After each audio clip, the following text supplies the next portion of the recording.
All right, welcome everybody. I'm Matt Dana, managing partner of Dana Whiting Law, and I'm here with my partner Trevor Whiting. Trevor, welcome. Thanks, Matt. So we've already done two segments. We talked about the squeeze. That was exciting, wasn't it? We loved it. Got the freeze down. We loved that one too. Now what's this last one we're going to do? Now we're going to talk about please. All right, Squeeze, freeze, and please. All right.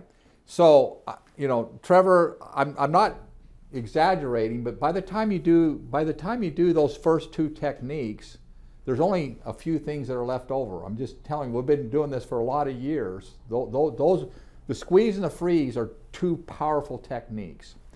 And for 99.99% of America, it's going to solve all their problems, right?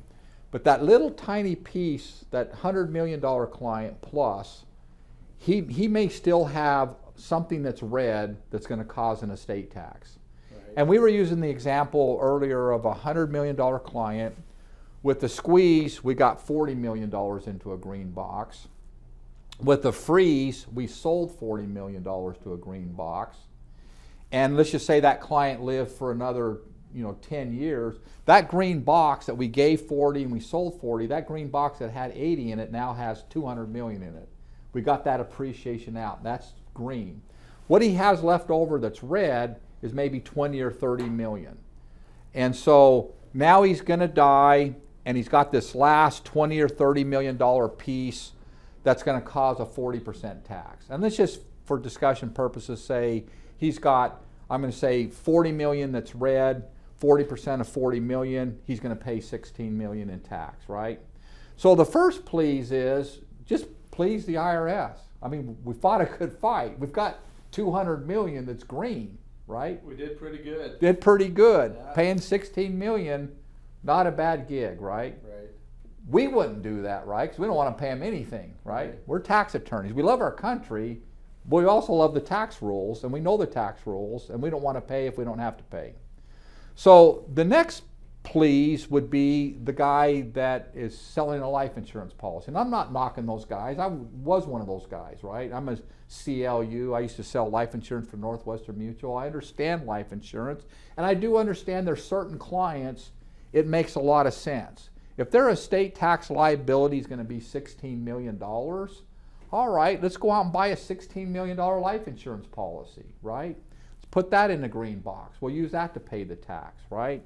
And that is a good technique, especially, I would say, Trevor, for an unsophisticated client that doesn't want complications. And maybe a younger client that's Yeah. more insurable, where the insurance is more affordable too. Yeah. I mean, there's different factors that'll go into it, and that might be what we decide to do. Is, hey, let's call up the insurance guy and let's write a policy. Yeah, there's with premium financing now and all these techniques. Yeah, I don't want to say that's not a policy, that's not something the client should take a look at. But if they want to go to a situation where, I really don't want to pay that much in premium, what else you've got? What's the last please out there, Trevor? Yeah, so the last one is we can please charity. Yeah. And when we're talking to clients at this level, they frequently already want to help charity, right? They want to give to charity. They've got 200 million in this example set aside for the kids and the grandkids, and they think, man, that's a pretty good amount there.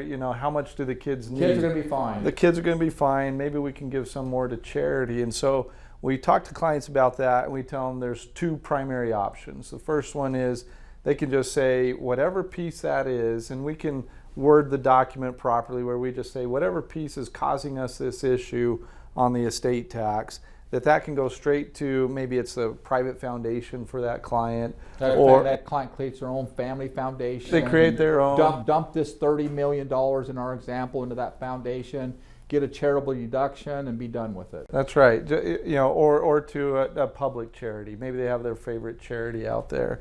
But the private foundation, the family foundation, allows the kids to be involved in that philanthropy and in those decisions year to year going forward.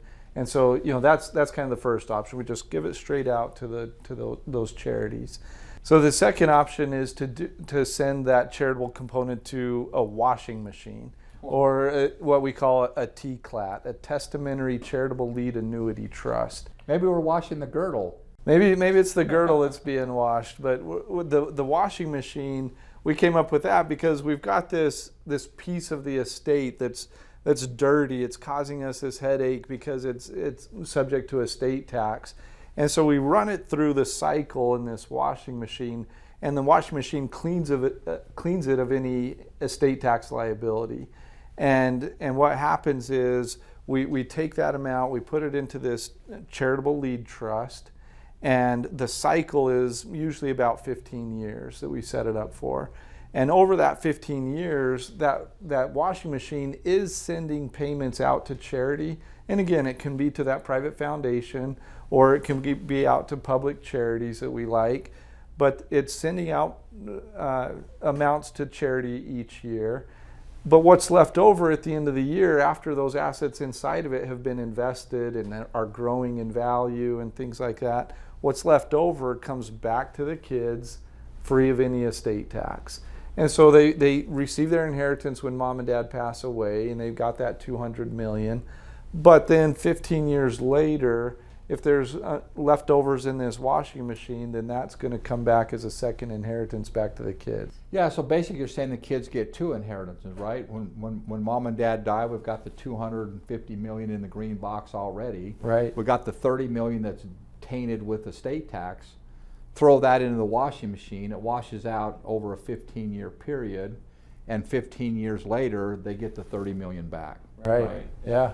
And what we call that the washing machine. There again, that's our label to make it easy for clients to understand. What's the technical terms if somebody wants to Google this? The technical term is Testamentary Charitable Lead Annuity Trust. All right, wipe the drool off. Yeah, I gotta get that off. But or the acronym we use is TCLAT. Yeah. And so you could Google that. You can see it. One of the famous uses of it is Jacqueline Onassis had that in her estate plan. So sometimes you'll hear it called the Jackie O Trust. Yeah. But it's a charitable trust that's set up after mom and dad have passed away, that receives that $30 million piece that's subject to estate tax, washes it for that 15-year cycle, and then gives it back to the kids. Phenomenal strategy. And Trevor, you know that some of our biggest clients have come just from that strategy. One of the biggest clients we have in our firm even today is a client where I emailed him a flow chart of how the washing machine worked. And I just said, I called it the zeroed out estate plan.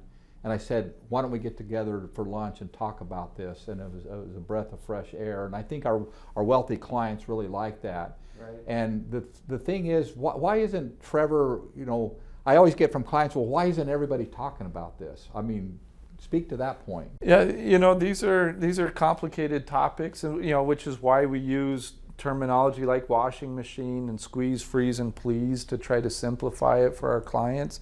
And so not everybody's willing to stay up on top of how these work and the rules associated with them and things like that. So you're saying that the people that practice in this high net worth area, it's a small circle. It's a small circle, and with our education and our focus on this practice area for years, we're very comfortable in that area. We love practicing in that area, and so we enjoy talking to clients about it. Well, in the potential client pool, this 99.999% of America won't ever need a washing machine. So that's right. I think the fact that the people that practice in there very narrow, the client that's interested in this is very narrow, and I would also say that even people CPAs, I mean, they're really good at the income tax side, and it's just really good to be good at the income tax and the estate tax side. But everything we're talking about here, people can Google it. These are techniques. I think that who's the founder of Walmart? Was it Sam Walton? Sam Walton. Didn't he use the same technique? And I think the IRS actually challenged it in that particular estate, and the IRS lost. Right. Yeah. So there again, on our risk level, what do you say the risk of doing a TCLAT is? Not very high. It's a mainstream IRS code sanctioned strategy, and we do it. When you do it properly, it's an excellent tool. Well, thanks for your time today. You're welcome. I gotta go get me a TCLAT. Yeah, go grab a washing machine. Thanks.